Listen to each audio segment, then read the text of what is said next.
Thank you. Thank you.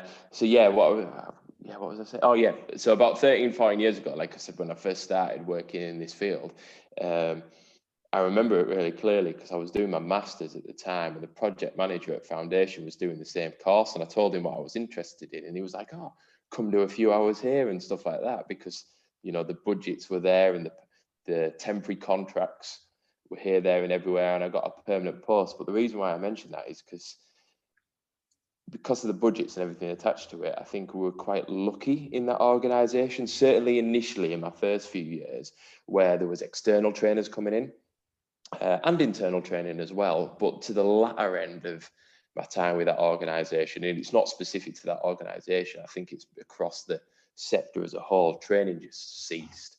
Okay, and you'd be lucky if you got a bit of an e-learning every now and then. Like I mentioned, I work for Leeds City Council, and they've got a really good performance and learning management system, but they don't have any more a training team, and it's not the same. So I think the reason why I mention this is because we're quite fortunate in a way, and something I really enjoy is getting to spend time with people away from the day jobs, and lucky to work alongside organisations that are up for an investment in the staff team.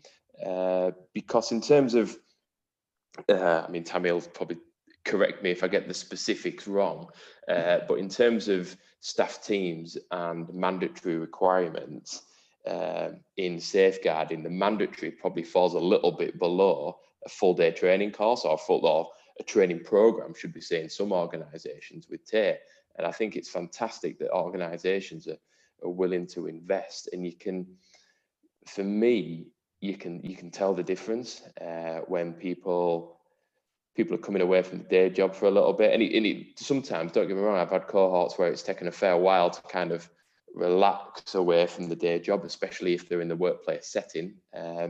But no, ultimately, I think we're quite fortunate that we're able to do that. Anything else in terms of specifics that you think would be useful to mention, Tammy? Or do you just want me to keep talking and tell you about stories and things like that? Just have the stage, James. So a couple of things that I was just going to ask about is, like, you've talked there about how how varied your career's been with regards to the customer groups that you've been working with. And you talk there about kind of your work with young people, you work in the field of preventing sexual harm, and the variety of different things that you've kind of undertaken within your role, and then you now deliver training on those subjects, so to speak. But there's been a shift within TAE of initially you delivered to the same customer groups, so to speak, that we're talking about now, so the ones that you've got experience in, but you delivered a variety of training. And now you're really quite selective about the customer groups that you work with and the organisations, and also the training that you deliver to them. And I get that you potentially, because you work full time, also have a luxury of choice that not everybody will have from that perspective. But I think it's interesting to share kind of why you do that, really, why you select in that way. And I think it connects really nicely to Joe's question in the chat, where she's kind of asked about your why, really. Do you know, why do you do what you do in your day job, but also why do you try and train others to do it as well?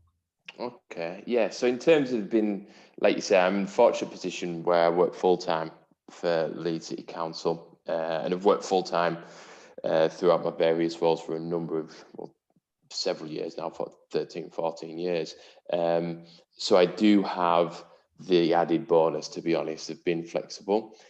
But I really do think it comes across in the feedback, because I have delivered courses that, whilst I acknowledge their importance, it's not something that that is part of me as well. And I'll come to Joe's question, because it's a deep question, but it's a really good question. And like I said, I do think that comes across. I love speaking about, I know it sounds a bit so, I love speaking about the risk management side of things, the perpetrator side of things, and the young people. And I think that for me, it makes my job easier in terms of bringing the course to life. And I enjoy working for TAY because I can fit it around me. And I think that the second something becomes an additional burden, it becomes a real chore. And I think that will then inform the practice, that will then inform your decision making, it'll inform the way that you deliver. And I think learners can tell if you don't want to be there, definitely. And I think on the likewise, learners can tell, if you really do want to be there. And they've done some of the best courses I've delivered of where I've spent, Holly, I suppose, probably spent longer, but where we've put courses together and spent days and days going through slides and making it look all, stunning like Holly makes it look. And that's an absolute necessity because that's a big professional element of this. But some of the best courses I've delivered is where we've just sat in a room and had a conversation with the slides behind us, chatting about what everybody likes doing, and then drilling down into ultimately the reason why we're there, and about improving and facilitating learning, in terms of improving individuals' practice. And yeah, so I think hopefully that answers that question. So yeah, I think further to that, I would say if you were to be selective, or if you were to have some initial thoughts about which courses that you deliver, develop, design, whatever it may be for whatever customer, have a think about you as well and how it impacts upon you, because then that'll reinforce the learning on the day. I did Tammy's just set me up with an organization called Pliers recently, and it was great. They're an organization that works in resettlement with offenders, and it was just some of the discussions that we can have on the courses are discussions that we wouldn't be able to have. So for those that have ever worked in resettlement, this is a specific example of an organization that I trained a couple of weeks ago now, where they've basically got a hostel on one road, which is like resettlement point one for this organization. The clients go to that hostel for their program, and the development stage along that resettlement journey is a 14-bed unit 14 single occupancy units right across the road. And we had a number of discussions about how that's an absolute nightmare, because in terms of the peer groups that you've been managing, it's so difficult to manage individuals as well as whilst managing them as a group at the same time. It was effectively a bigger hostel, but single occupancy. And we were able to talk about, things about the tenancy agreements and the things that frustrated me. I remember when I was on my aunt time, we were at the hostel, we had 2 that were on a particular type of agreement and 3 that were on another particular type of agreement in terms of tenancy. And it just made things easier and more difficult at times. So to be able to relate that knowledge, for me, makes a really big difference. Joe's question in terms of how did that become your why? Initially, I thought it was just because I enjoyed it. And I do enjoy it, don't get me wrong. But I remember, this is going back years and years and years ago, and I was really fortunate that I had quite a positive and supportive upbringing, especially from my father. And I was at a youth work session but when I started as a youth worker in training, I had I had a degree in criminology and sociology, and I had a master's in youth work, and I was useless, and I just couldn't do the job whatsoever. And I had all this theory and different things about the cycle of change and motivational interviewing, but the young 13, 14-year-old people that were working, we didn't really care too much for that. And it was difficult, to say the least. And I had first of all, there's 2 parts to this. I had a lot of support from my colleagues at the time, and without them, I wouldn't be doing what I do now as well. So that always makes me think, it's always a point that I reference when I'm doing the training in terms of peer support and having experienced how important that is. So that's just another thing of how my practice informs the training. But going back to what I was saying about the upbringing side of things, I found through engaging with young people, in terms of the way that I challenge young people and put programs together from initially when I first started, I was wrongly expecting more from those who I perceived as having a more beneficial upbringing. Okay, and in reality, I had no idea. I was basing that on various factors that were incredibly loose, and what I'd wrongly stereotyped as, they've maybe got two parents at home, or they've always got the latest gear. We all know that doesn't mean that somebody's been supported. It just means that they have lived with two people and have nice clothes. But when I was actually set up with Tammy set up with some clinical supervision by the young person's mental health worker in York, and we were able to drill down why I did that. So that gave me an additional layer of insight in terms of my unconscious biases, I suppose, and where they came from. I have a really strong memory, James, of me and you walking up Car Lane in York, and you sharing with me that it's only as you've got older, the more experience that you've had within the hostels, and your dad getting older and your relationship with him changing, that it's only and this would have been 4 years ago now, so not that long ago. 4 or 5 years ago, probably. Yeah, and when you said to me something along the lines of everything is connecting together now. I've always loved doing this. I've always been really passionate and really wanted to help young people, etc. But I never quite understood why. And you just stood there and you looked me straight in the eyes and you went, "It's because of my dad." Mm-hmm. And I remember just kind of standing there because you know my story of, it's from way back when. Mm-hmm. So it was a bit difficult for me to, again, I've worked with you for years and seen you through some of that that time when you were newer, and then kind of those processes of experience, because that's what we gather, isn't it, as we go from role to role.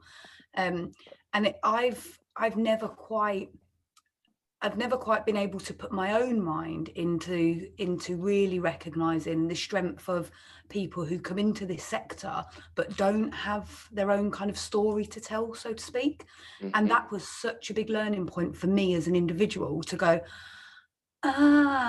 you don't have to have the past to be involved in it in the future, and you can still be.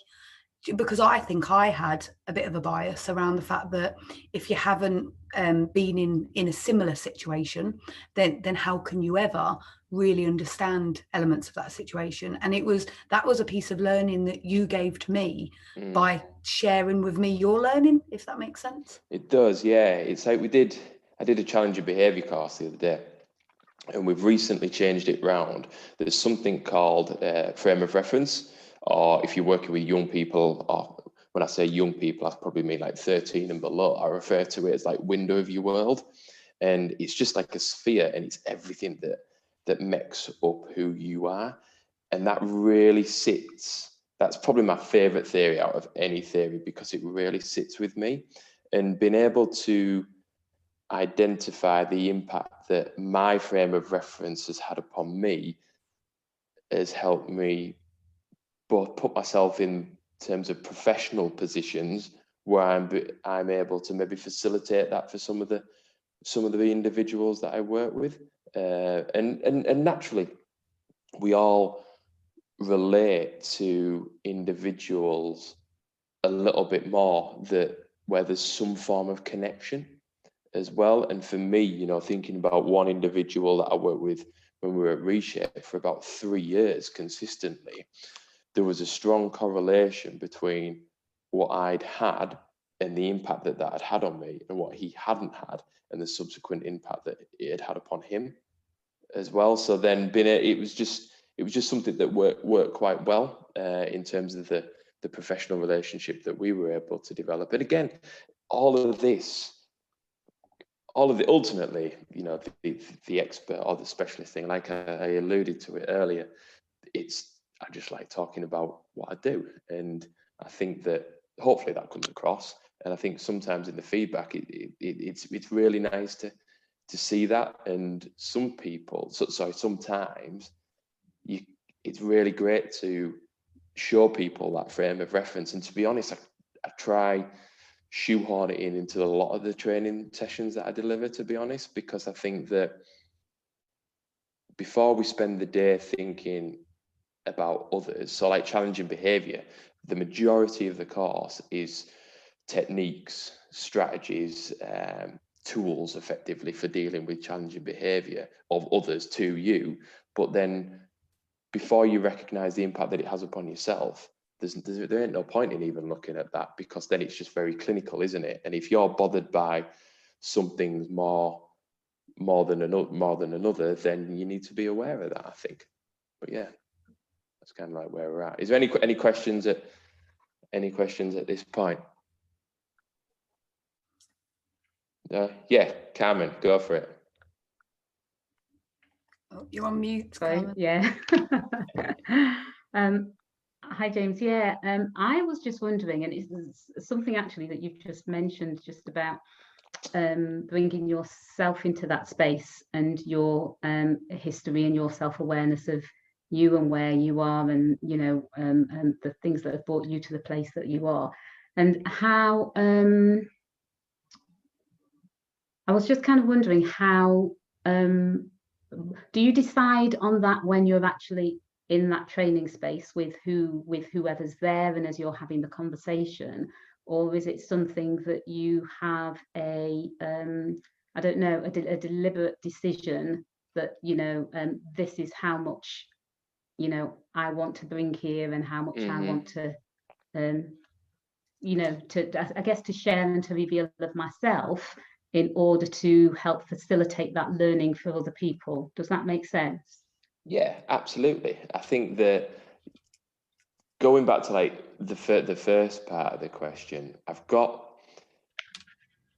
like a bank of examples, to be honest, as well, that I will use across various courses. But then some of the examples that have been added to that bank of examples have come out when I've not even been thinking about it, because of the feeling in the room, for want of a better way of putting it, and how relaxed it is. And in terms of, I don't consciously think about it too much in terms of me giving the learners like an insight into me as well. But if sometimes it's relevant, and you kind of feel it, to be honest, when it comes up in a course, if it's right, you'll know as well. I suppose it's like sharing information with clients at times, isn't it, as well? And it's that then boundaries have got to be there all the time, and understandably so.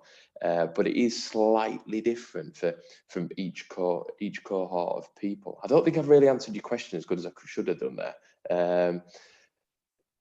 I'm trying to think a little bit more about it. In terms of, like I said, I do have a bank, but usually it's for, I share it with individuals, or if there's individuals within the room who might be finding aspects of the course a little bit more difficult, okay, and not because of the course content, but more their confidence in the subject matter. So, for example, using the challenging behaviour one again, there's a lot of myths around that, and I genuinely, I've turned up to places and they know the course, they know the details of the course, but they still expect me to show you how to restrain someone, which is obviously not ever going to happen. And one of the big myths that we talk about with a frame of reference is that challenging behaviour can obviously take many forms, and there's this myth that if you're confident in dealing with a perpetrator of sexual violence with violent offences, that you're a more skilled worker than dealing with an individual who might emotionally break down in front of you, when that's not the case at all. So I'm quite happy sharing, for example, that I'm more confident with the first thing that I just mentioned than the second. And sometimes we'll even make a bit of a joke about it. I'll use examples from my practice in terms of the youth work, and how, like, working with like teenage broken hearts, for example, the amount of young people that have sat in front of me when a relationship's broken down after the grand total of 10 days, and new boyfriend, 13-year-old and 13-year-old, turns out they're not going to be together forever because one of the other 13-year-olds now with the best friend. Sometimes my empathy is just not there, and I won't and I'll tell the learners that as well, because sometimes I think it puts them at a little bit of ease, because I'm aware that there is still a bit of a myth, perhaps, about perpetrators of sexual violence being the most hard and at-risk group to work with, when it's not the case. It depends on the individual on that day. But yeah, going back to your question again, I would say you'll know when it's right. I think it'd be a useful exercise always before your first delivery, or before any delivery, to be honest. Have a think about the course and have a think about your personal experience and how it links to it. And then it's always good to have a bank and your trainer or facilitator patter just behind you, because naturally sometimes it's not entertainment from 10 o'clock till 4 o'clock all the time. So it's good to have that to bring a little bit of energy within the room. Does that help? Does that answer your question? Yeah, I would add to that as well, James. Yeah, sorry, I was still on mute. Yeah. I was just going to add to that, Carmen, and just say, James, one of the things that you do exceptionally well is actually bridge that gap.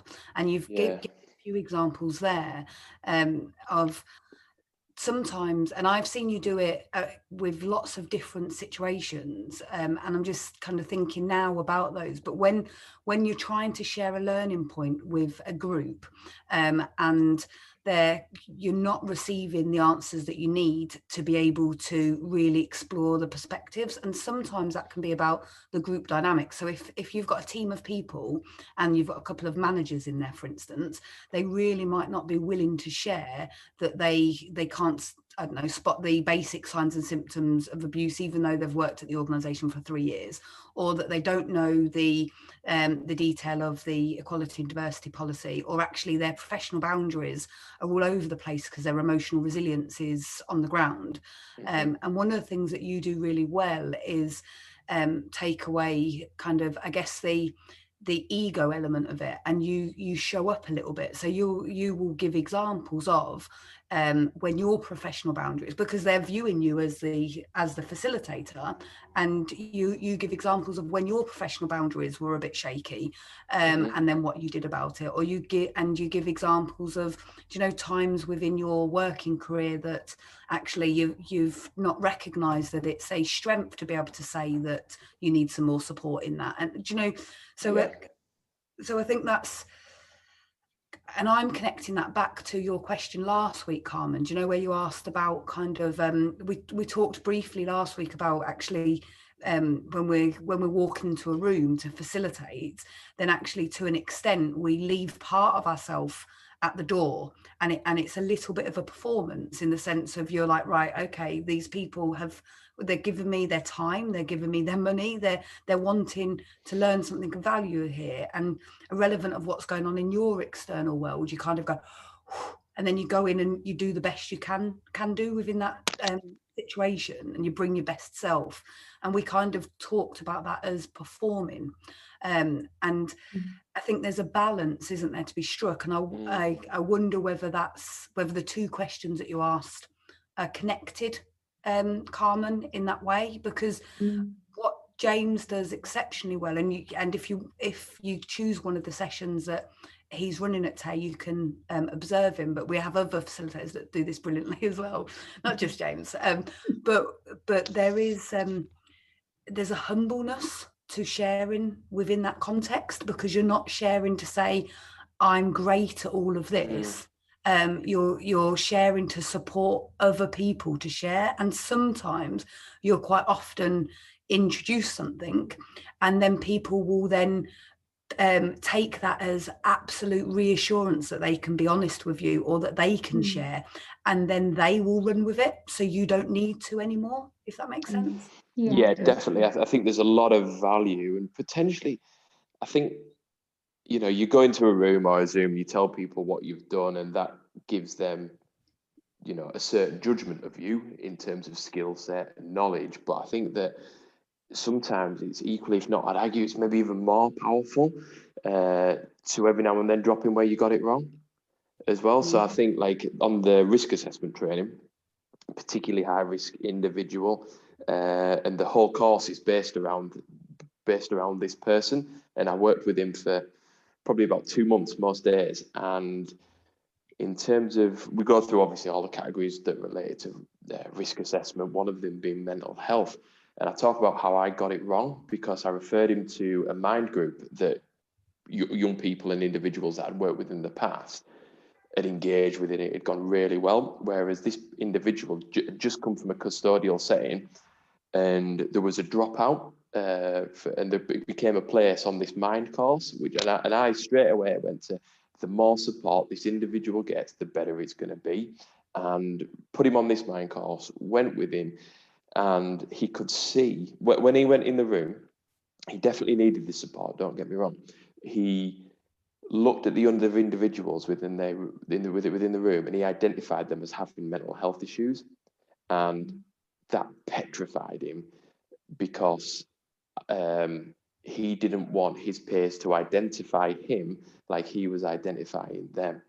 And what I should have done as his worker, he said, actually, no, let's wait another couple of weeks. Let's see what this young person understands about mental health first. And that, cliche examples, it could present in front of you and nobody knows for the vast majority of it. If I'd have spent some time going through in detail what the mental health is, what it means to him, more importantly, he'd have been better equipped going into that session, whereas he left after that first session.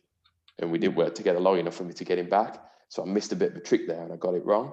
So I always share that on the risk assessment one, because I think it's useful to know that everybody gets it wrong at some point, and it's about learning from it. And there's personal examples as well that I share on some of the courses when appropriate.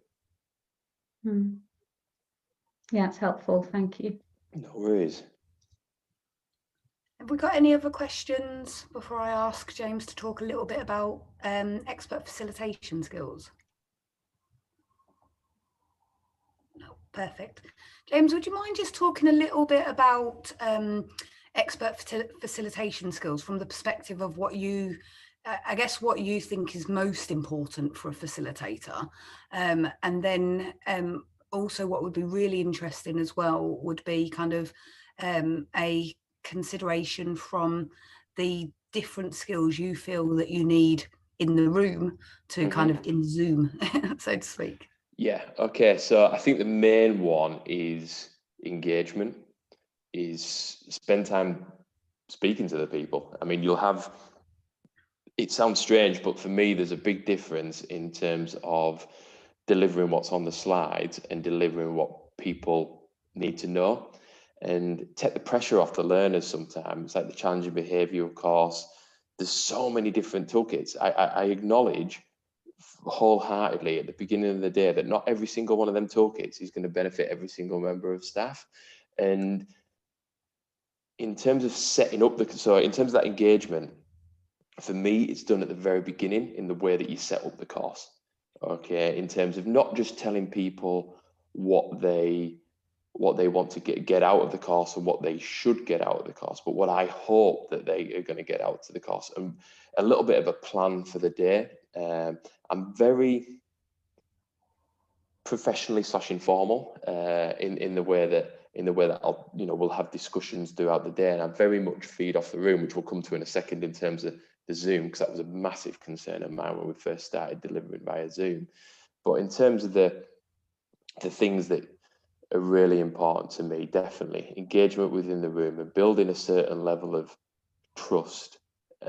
Tammy mentioned the word performance earlier, and she's right, because more often than not, a lot of the people in the room will have never met you before. Okay, and I've said it when I've been doing some co-facilitation things and used some of my examples, and I've taken examples from other people as well. But the people in the room don't know that. But why not use it if they're going to get the benefit of learning from it?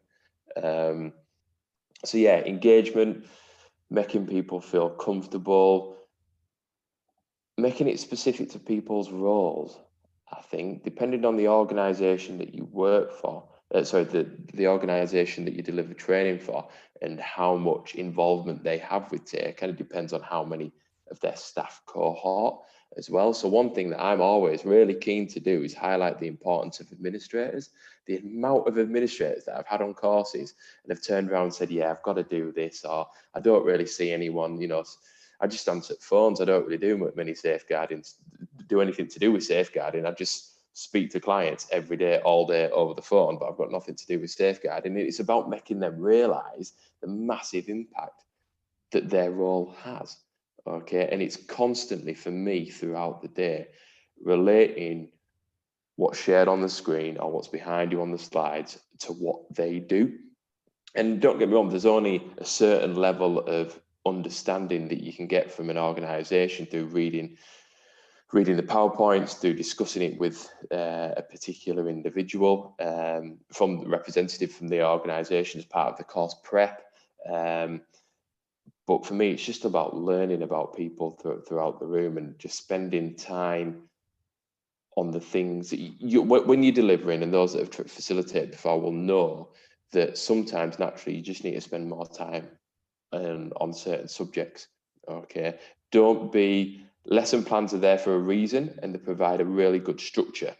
Okay, but there is flexibility in them in terms of how long you spend on each particular topic. Okay, and you can make things up and say, because we spent so much time on this, we're going to briefly cover this, but if there's any questions, I'm here in the break to explore it more. Just again, that open and honest dialogue throughout the day. And I think for me, it comes back to what I said earlier in terms of, you know, what Tammy just mentioned then about some of the things that I pass on, or what makes the expert. And it's, for one, it's not thinking, and we alluded to it earlier, not thinking you're an expert and picking what's right for you, I'd say, because if you do, it will naturally go better because of your knowledge is already there. That's the real prep for me, you know, having the knowledge or understanding. Go on, Tammy. Sorry, James. I started to say something then, didn't realise you hadn't finished, and then coughed. So that went really well. So sorry about that. I was going to say, one of the things you said there that really struck me is it's about how you start off the session as well. Do you know how you set that session? And one thing that I regularly say, I've heard you say, and I've heard lots of other people say, and I think it is one of the most important things, if we can remember to say it at the beginning of the session, is today we're going to be talking about whatever the subject is. I'm here today as your facilitator. However, I recognise that everybody in this room has got their own understanding, their own background, their own learning, their own knowledge connected to this subject. Some of you are going to know more than others. Some of you are going to know more than me. And that's absolutely fine, because today it's about all of us by the end of the day achieving X, Y, and Z, or understanding X, Y. And it to me, when I started saying that, it took a lot of the pressure off me as an individual, because I don't want to be that trainer that people think I've got every single answer, because I absolutely haven't. And I'm learning as much from partaking in this session with you as each one of the delegates will be, but at different points. And that's what I meant when I gave the example of when we're walking up the car lane and kind of you were sharing something with me because it was such a big realization for you. And as I walked away, I realized it was such a big realization for me too, but a complete from a different perspective. And so I think if very, very early on, you set kind of that, I guess, values-based position, that it takes a lot of pressure off you as an individual to have the answer to everything. Yeah. And then you've just described there, using different words, confidence and ease presenting in front of an audience. You know, you very much kind of sit back and show up as James delivering that course, which you can only do if you have an element of self-confidence in your ability to deliver that course well. Yeah, definitely. When I first started delivering courses, it was very much, I felt there was two things that linked into it, weirdly enough. There was my own personal thoughts and feelings about, I need to show these people that I know a lot about this, when I don't at all. I'm just there to facilitate what most of them already know. And the other thing was that by chance, it was for the organisation that I previously worked for. So I felt some almost additional for burden to be performing as well. And it took me a couple of sessions before I just eased off and relaxed into it, to be honest. And I think some of the sessions that I've enjoyed the most, just by chance, we delivered a risk management system for a very big organization. And there was two of us. There was myself and one of the other facilitators, who was also my colleague at the time. And she'd been in the police for 35 years. She was retired. So her knowledge of risk was massively extensive. And the amount of different examples that she gave throughout that day that differed to mine, and we did it from a voluntary perspective and a statutory perspective. It was amazing, and it worked so well. But that doesn't mean when I do it on my own or when she does it on her own, it's not as good. Okay, it was just they got more of us on that day. They got all of me and all of her. So naturally, it was just jam packed. One person is, like I say, more than good enough. But I use that example because it was just really interesting to see that there is 35 years plus worth of knowledge in that person right there that I'm never going to have or experience being in that sector or field. But it doesn't mean that mine won't work well, because my experience is in a different area, in a different field. But we channeled it together that day, if that makes sense. Yeah, absolutely. So James, you do, you get, you can put your hands on your head here so that so it doesn't grow, but you do get absolutely off the scale phenomenal feedback at TAY. So I know that we do regard ourselves and kind of hold ourselves in high regard with regards to what we're aiming to achieve from a feedback perspective. But James, you do regularly get 100% excellent feedback, which is amazing for anybody that receives that. I know in the times that I've received it, it fills you up as a facilitator. Oh, massively so. Yeah. Yeah, you know that you've met the individual needs and the collective needs of the people attending that day. But you really didn't want to make the transition from in the room to on Zoom, did you? And actually, No. as TAY, we were delivering live online for a good few months before we even persuaded you just to kind of dip your toe in the water a little bit. Yeah, definitely. Confidence, probably. New format. New format was probably a small percentage of it, but the biggest thing was probably I put a lot of the positives that I hope that the learners get from the training that I deliver down to the informal setting and relaxed atmosphere that I like to think that through the discussion that I and the learners have with one another, it's a two-way street, to create within the room. And I was genuinely worried that I wouldn't be able to do that over this format, because people can turn the screens off. And do you know what? I've done it myself as well. I've been in several meetings where you're like that and you're typing away and you can do other stuff.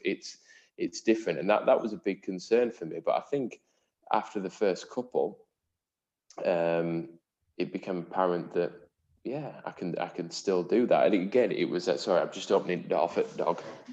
Oh no, I'm not. We need a log for the fire in the other room. Right, there we are. But yeah, it's just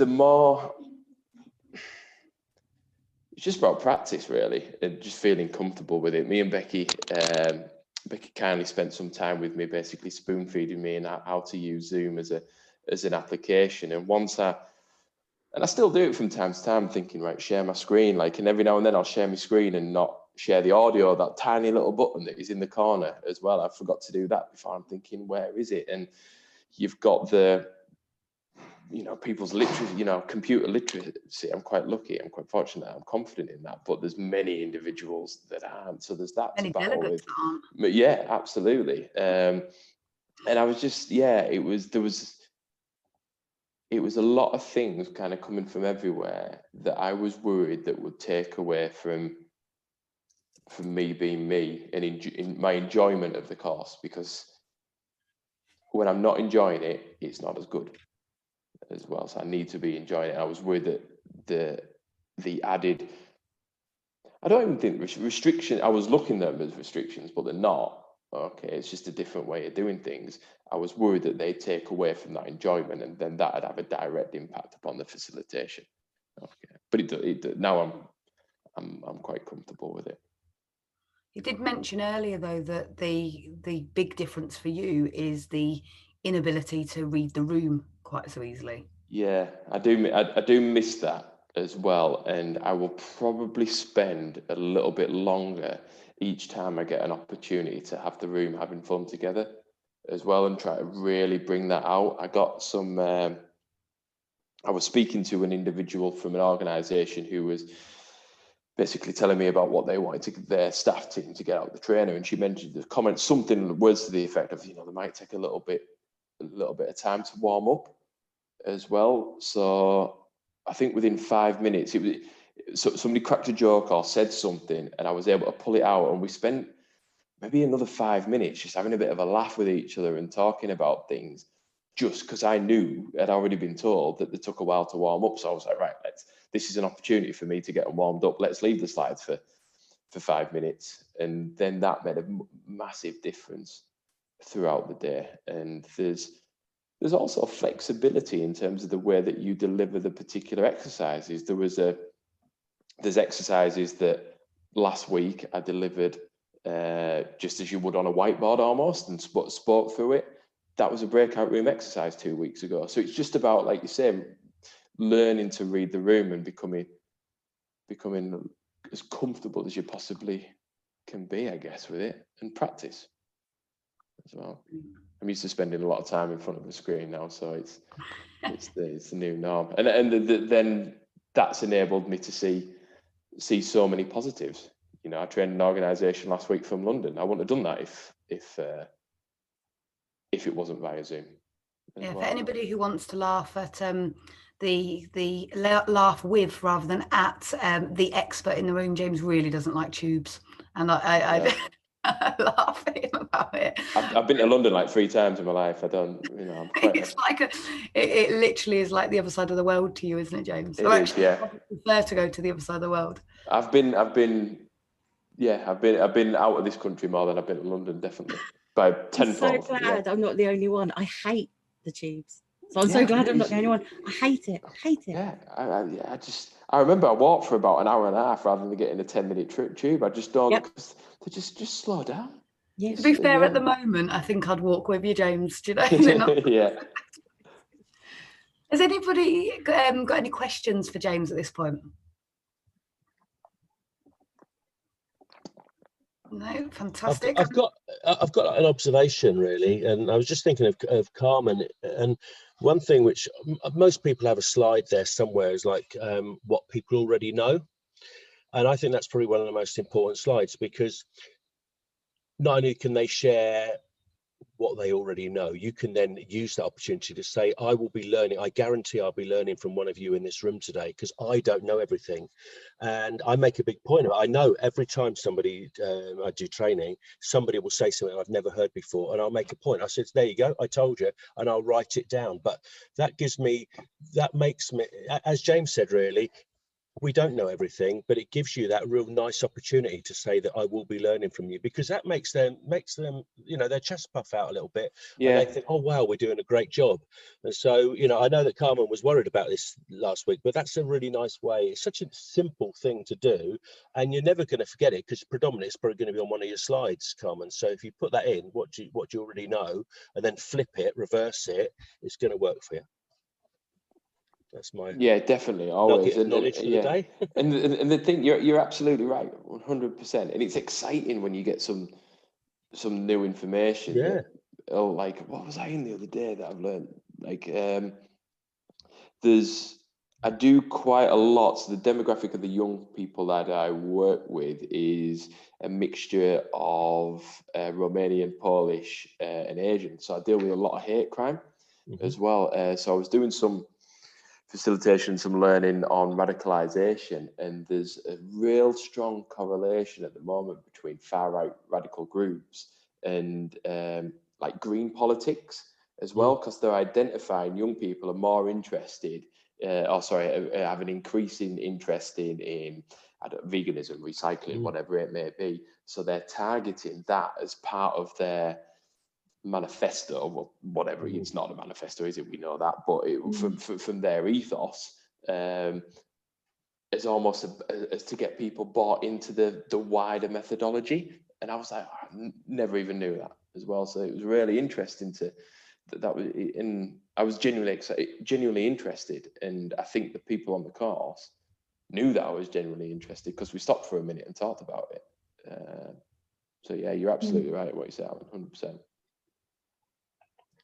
Brilliant. Thank you, Alan.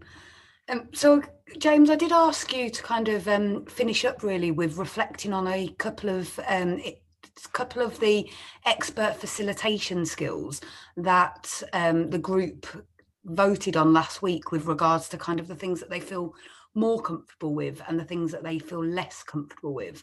And I asked you to kind of finish off your session really by introducing them to some techniques that you use and how they connect and help you. And then we're going to say goodbye to you and hand over to the trainees in the room and go into the breakout rooms and do a little bit of skills practice around these subjects. Are you okay to talk through those elements, what I asked you to talk about and the perspective you come in from? Yeah, so the two elements, just remind me of the two elements and I'll make sure I get it right in order. Yeah, it wouldn't be so good if you get it completely wrong, would it? So about the giving feedback and about the motivating delegates. Oh, right, okay. I think for both of them, when Tammy, so feedback and motivation, I'm just writing them down, and that's what I do. I'll write things down just to.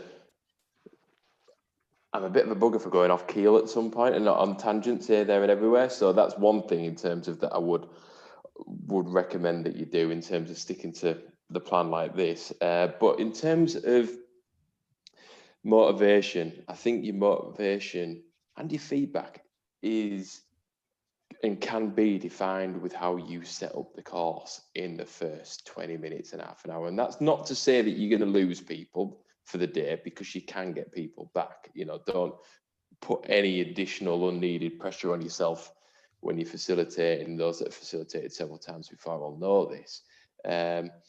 But it's like, and when Tammy mentioned to me this earlier, I gave the example in terms of setting up the room and will save you the time or will enable you to give feedback as appropriate and motivate as appropriate later on. And I think what sums it up for me is a question that I always get asked when we're doing the safeguarding. I think it's on the back end of the alertus or the level 2, where you're talking about breaching confidentiality. Okay, and people say, how do you get around this? You know, you've built this relationship with X client and you're about to breach the confidentiality and lose all trust. And I always say, well, it depends how you set it up. Okay, they're going to be annoyed at you, naturally so, of course, that's part of this, but they're not necessarily going to lose all the trust in you because your trust has been built from the very beginning. And if you get it right at the beginning, that trust will remain there throughout. And the example that I always give for that is the same one every time because it just works. Is that we've probably all done assessment forms within our careers, and the amount of times I've seen, and I've don't get me wrong, I've done it myself when I first started, where you've seen and you've written down, you know, the confidentiality waiver at the beginning, and you've said, "I'll just let you know that anything that presents a risk to yourself or others will have a duty of care to share it with the relevant agencies. Is that okay? Can you sign here?" And break it down in detail what that actually means, because that'll save you time long term. But I think that example, you know, linking it even further to the ones that you want me to discuss there, in terms of providing feedback, I try to do that throughout the day. I think in terms of feedback, I think one of the strongest things is, and you're able to do this a little bit more on Zoom because you've got I make sure that I change the names. I'll make sure, like at the moment, Tammy's got tammy@tailtraining.org, and then sometimes you'll go through, there's one, Adriana did some observation with me a couple of weeks ago for an organisation called Key for Life, and it was like Key for Life CEO, Key for Life 1, Key for Life 2, and I'm thinking I can't call these people 1 and 2. So get the names changed as well, because for the motivation aspect, that makes a massive difference when you're addressing people by the name, especially when you're in a format like this. So what I'll have is I'll have all the names written down on the attendance sheet, and then I'll just write them down on a bit of paper, and I'll make notes of what they're saying, so that then I can refer back to them. Or Carmen, this is something you said, or Adriana, you know, when you mentioned this earlier, I really like that.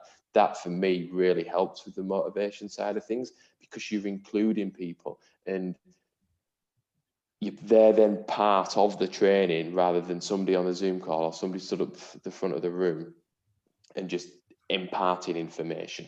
Okay. And I think in terms of the feedback, don't be afraid to, you know, ask somebody if they're struggling with something. Okay. And there's a fine line. I'm thinking of a course that me and, again, Adriana on the same course. In terms of feedback, we had a particularly challenging group because of their thoughts, views, and opinions on the subject matter, which was sexual offending on the day. And for the feedback, what really helped me on that day was having knowledge of the prior knowledge and developed knowledge of the organisation, because then you can link everything that you say to their role, to their contract, for want of a better way of putting it, that they've signed up for with that organisation. We start off, it'd be so easy to do a whistle-stop tour of the missions and values of the organisation, which you will see on the slides as you go through them.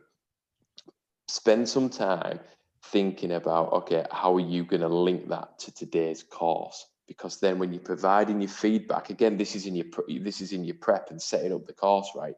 When you're providing your feedback, you can do it on a deeper level. Okay. And like what we were saying when I answered your question earlier, Carmen, have that bank of examples. You know, look, when I did this, it wasn't, you know, it didn't go great either. Or this is an example of a time where I could have done something a little bit differently. Okay, so does that answer the question, or do you want me to drill down it a little bit more?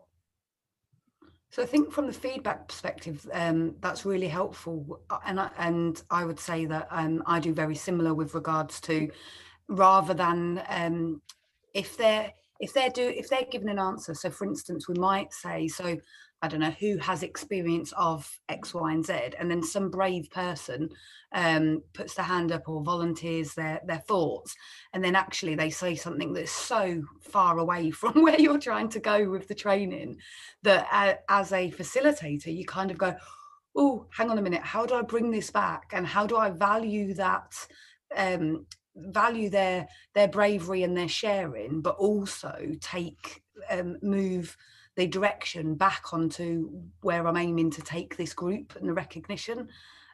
How do you do that, James? How do you manage that type of situation? Because that's immediate feedback, isn't it, that you're giving them? Absolutely. I'd just say you're wrong and move on. No, it's no, in all seriousness, no, again, and just walk out. Yeah. I tend to find that happens when people to be a stereotypical way of putting it would be oversharing as well, and you can literally see other people in the room thinking, oh, I don't want to know this as well. They're going really in depth about it, and I think that it's about validating that individual's thoughts and opinions. And the more you know your course that you're delivering, and that's why I say that despite, you know, if there was others to be offered, then that's always of interest, but the ones that I pick are the ones that I really know, and they're the ones that sit with my frame of reference, because I know that no matter how random it might be that somebody said, I can figure out a way to fit that to some part of the course, or in terms of saying, oh, I'm really glad you mentioned that point, because in a couple of slides time, we've got this. And again, it comes back down to the prep. There is naturally always going to be sometimes where you think, where has that come from as well? But it's about validating or asking them to, it's a bit like the motivational interviewing side of things. All right, tell me more, until you get that little bit of that nugget that you can then link to what you might actually want to cover, or link some of the link the training to them as well, while they're linking their example to the training. It works both ways. And again, something that I was concerned that I won't be able to do via Zoom as well. But what I've got the notepad here all the time, just making things up. And it's learners do feel, you can tell, I think Anna mentioned it really well earlier, and the chest puffs out a little bit, you said, didn't you? And it does happen, because it gives people, it's self-worth, isn't it? It just makes people feel good. And something that I always mention as well, on a lot of the courses, I used to just do it on the managing challenging behavior. Now I was trying to put people into the mindset of the client group that we work with. And I'd say that, right, okay, so it's like 8:10 now, and say this went on for another 2 hours. I know it's not, but for the next 5 minutes, every 5 minutes, I'm going to ring a bell and we're all going to say something really nice about Becky. And then, but at the end, at 5 to 10, I'm going to say, Jesus, Becky, I wish you'd contributed more today. And I wouldn't have even bothered owning up to your quiz answers, to be totally honest. That's what Becky's going to take away from the meeting. And that's just natural human nature, isn't it? So don't be afraid to, when you're giving feedback, identify, as people, that we all take feedback a little bit differently as well, don't we? Mm. Yeah, absolutely. Brilliant, James. And I know you've got to go in a few minutes, but you touched just briefly there on motivational interviewing. Now, this is something that you talk about a lot in some of the courses, and you support delegates to practice their motivational interviewing style with regards to engaging complex service users and vulnerable people. But I also know that you use that very much to kind of engage the delegates, don't you? And I just wondered, from the kind of principal perspective of motivational interviewing, how and why you see that transferable? I think the thing is with motivational interviewing, I think it's transferable because more often than not, everybody does it as well, but they just don't know it. And it's like on the slide that, it's intentionally done that way, and I'll highlight it on the slide. Motivational interviewing, the whole world around, not that that's be unfair to say, some of the way that, if you Googled motivational interviewing now or read a book, it's quite pretentious, I think, sometimes in the way that it comes across. And for me, that separates itself from the people within the room. And what I love doing, and why I refer to motivational interviewing quite a lot, and it's almost like a bit of a metaphor for a lot of the stuff that Tay delivers and facilitates. We're actually making that subject matter, which actually everybody knows about a little bit, and everybody has dipped the toe in a little bit and has done, or might be really confident in it. And it's like bringing them worlds together, if that makes sense. And that's why I really like talking about it, because, like I said, it is a bit of a metaphor for a lot of the training that I deliver, to be totally honest. One of my favorite exercises is on I think it's level on the safeguarding alerter, where it's the 6 safeguarding principles, and it's like empowerment, proportionality, prevention. I'm not going to say all 6 because I'll forget the 6, but I'll have them off the screen, and then I'll give the learners those to pick. And they'll be like, why are we doing just for a couple of minutes? And you can tell people are thinking, why is he giving us this? It's really, really easy. And we'll then feed back quickly and say, well, like, how did you find that? And everyone's like, oh, it was easy, it was fine. It was because the empowerment and prevention and partnership, the words that are linked to the safeguarding principles, that's what they do anyway as well. And I think motivational interviewing, that's why, you mentioned it, Tom, and then I link it to a lot of the stuff that I deliver, is because it's a quick win. It's what people do anyway, and it's just a lot of the stuff that we talk about is just highlighting that as well. Brilliant. Thank you, James. Are there any questions for James before he shoots off, either about connected operational experience, how he deals with certain situations, or about learning those expert facilitation skills?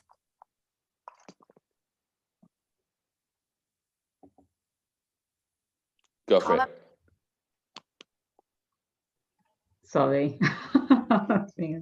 And I wanted to ask about the balance between that you found yourself, really, James, between the coaching and the motivating. So I know you've talked about motivational interviewing and motivating, but where do you find that back? Because sometimes I think it's sometimes in the in our understanding, really, of those words as well. And but I just wanted to ask, just kind of like from your perspective, when you're facilitating, how you see the coaching and the motivating and how you bring them together in that space. Okay, so for me, I think the coaching's about going back to, again, setting up the course, and you'll figure out pretty early on in terms of who's there because they want to be there and who's there because they've been sent to be there. And it's not just, for me, coaching's not just about coaching them through the subject matter, it's about coaching them to be within the room as well. So in terms of, they might not be confident in speaking in front of people, and if that's the case, that's fine. Okay, just taking the pressure off. And I think that it's like when, it's just like the other week, isn't it, when we had a tier team meeting, and we had to say it was National Kindness Day. Is it kindness? We had to say what kindness is, and I thought, I've got a good one here. And Becky, it was actually Becky, who she didn't steal it. It wasn't. It was never mine to hold. But it was the same example, and I just went absolutely blank. And I know what kindness is. I could have thought of 100 examples, but because it had just been knocked off keel, the slightest bit there, it just sent me another way, and I couldn't think of one. So I think for me, coaching's about figuring out what people need, and the motivation is like, once I've figured that out, all right, how am I going to do it? Is it to give this person plenty of space and check in with them on the break, or is it to ask them a couple of questions, or is it to pull more detail out every time when they do provide feedback? Okay, so let's run with it now and explore them and give that person some confidence. Okay, so it's kind of, some of the learners that I'll see, it's just about, the motivation element of it. Okay, let's develop this further. Again, in going back to the example I gave about the mental health, put the coaching and the motivation just on a straight line, on a continuum. Some motivation is already in the bag the minute people walk in the room, and we had a great session about 6 weeks ago as well, and it went really well. So that's box ticked. I need to do less with that individual. Whereas some, it's about, especially with individuals that I've had quite a few people in the introductions. Again, another thing that's really important in the introductions, have turned around and said, I've only started with the organisation 4 weeks ago. I'm just here for a bit of a refresher to learn a little bit more. When I'm speaking and giving examples in and around their time of feedback, I'll be straight in on when I first started as well. I didn't know much too, and I've got a huge level of, like I give about the youth work example earlier that I mentioned about having my fancy degree and no youth work skills whatsoever.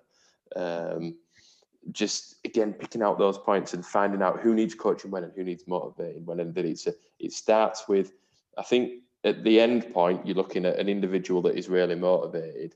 Before we can kind of move them along that journey, we need to do a little bit of coaching to find out what it is that motivates them as an individual. Yeah, sure. Thank you. That's helpful. Thank you, Carmen.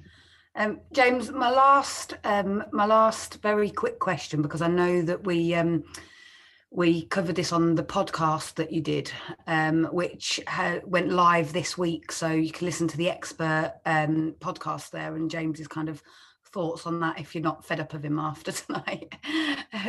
But one of the things that we kind of made sure we did in that podcast was actually recognise the fact that you're talking from the perspective of actually delivering hundreds of training sessions. Right at the beginning, you didn't have the capacity to coach and motivate every single delegate whilst remembering the course details, whilst keeping connected to the objectives, whilst bringing in your inner performer, etc. Those skills have built, haven't they? And your confidence has built. Yeah, it's just experience, isn't it? And it's time. And I think that, you know, when I first started doing this, there was lesson plans everywhere, there was highlighters everywhere, and naturally it gets a little bit less all the time, doesn't it? And in terms of your confidence just builds over time, I think. And the other thing is, well, it'll take knocks because you'll think you delivered a great. I've delivered sessions where, just like your relationships with client, it's just not clicked, and it's been a day that you've taken individuals through policy, procedures, updates, and it's been useful. But yeah, going back to what Tammy said there, it was never something that was innate or anything like that. It's just built over time. Like I said, I was trying to. That was why I was a little bit late. Frantically figure out how many I'd done, and I've got like this is my little.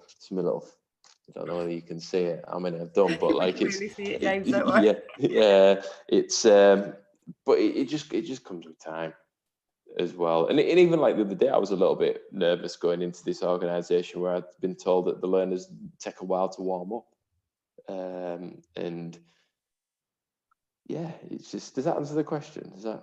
Yeah, absolutely. Yeah, I think it's it's important for us to recognise that, a little bit like driving a car, you know, there's 1,000 different things that we want to be able to do to be the best driver possible. Yet when you first start learning to drive a car, you're trying to remember all of those things, and you can't do everything all of the time. But as you practice more and more and more, your confidence grows, but also so does your, I guess, unconscious. Like, I don't think, that sounds awful, I don't think when I'm driving. That sounds, I don't quite mean it like that. But the driving part comes near enough naturally to me now. So the delivery part of facilitating comes near enough naturally to me now, which allows me a brain space to be able to really focus in on each of the delegates and coach and motivate or sit back when needed. Yeah, absolutely. And it for me, again, it all comes back to finding that why a little bit, and knowing why you're there and knowing what you want to achieve for you and the learners that day. And it's impossible to know everything, isn't it? I mean, like myself and Becky, we've co-facilitated a course together a couple of times, haven't we? And like Becky's knowledge of trauma-informed practice is significantly larger than mine. Okay, but I have my knowledge sets as well, and I remember when I first started, I'd have found that maybe a little bit intimidating, or that had been a knock to my confidence. But naturally, as you do more, that'll gradually build, and that's why one of the things I said a little while ago, wasn't it, to look at the courses and think, okay, I'll give that a go. There's so many individuals, you know, completely different facilitators to me that will deliver courses completely different. I mentioned my colleague previously that about being ex-police. I can't have that experience. I've got my own experience, and it took a while for me to be comfortable with that. But then but the thing, it took a while for me to be comfortable with that at the same time as my own experience was developing and growing. So it was like a double benefit, should we say. But yeah. Brilliant. And James, you will have those days that go wrong too. So it's we all do. Yeah, and you will have those tears over the feedback you receive as well. Do you know? Because we all, when we give our all, we really want it to be recognised and to have that impact. And as you said earlier, we don't always get it right. We're humans too, and that's absolutely fine as long as we learn from that and move forward for the next time. Definitely. Brilliant. James, thank you so much. It's always a pleasure to speak to you and to listen to your kind of journey and your experience. And thank you so much for sharing it so openly with the people here today. Has anybody got anything they'd like to say or ask James just before we let him go off to a community meeting? That's what he's doing tonight. Yeah, angry neighbours at antisocial behaviour in Hare Hills. It's just been really helpful, James. It's just been, I found everything you said really just very helpful and very insightful, really, and just kind of, Thank you. That's really nice. Really appreciate it. Yeah, really appreciate as well. Made me reflect a lot. Thank you. Thanks, Adriana. Cool. Brilliant.